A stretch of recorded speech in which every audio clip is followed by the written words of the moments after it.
Je veux cependant que vous sachiez que Christ est le chef de tout homme, que l'homme est le chef de la femme et que Dieu est le chef de Christ. 1 Corinthiens chapitre 11 verset 3. Oh, combien il est important que nous soyons à notre place. Pour les hommes, Christ est-il votre chef?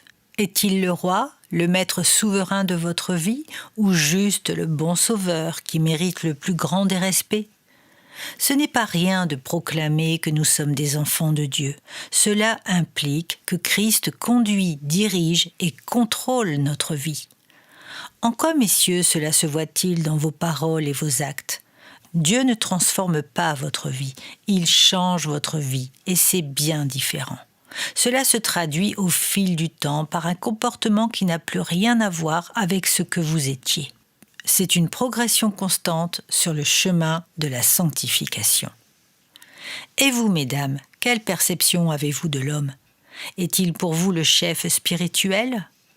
L'homme et la femme ont une place bien précise dans le plan divin. Ils doivent se compléter, se soutenir, s'unir et entretenir une relation à la fois personnelle et collective avec le Seigneur.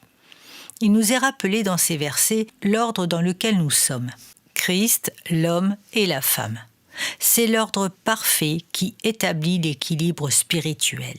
Il ne faut pas voir dans cet ordre un esprit de supériorité et d'infériorité, mais bien plus la complémentarité du corps de Christ uni par l'excellence du Saint-Esprit.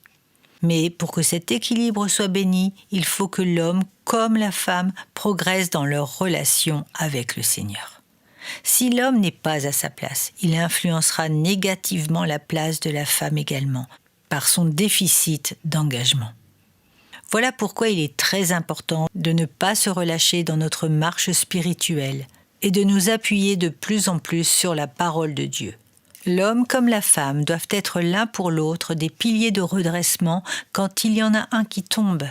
C'est cette unité dans la progression dans le couple qui nous a permis à mon épouse et moi d'être à notre place et de nous y tenir afin que la gloire de Dieu soit de plus en plus visible dans notre vie. Toutefois, sans parler de couple, la place de l'homme et de la femme doit respecter l'ordre établi.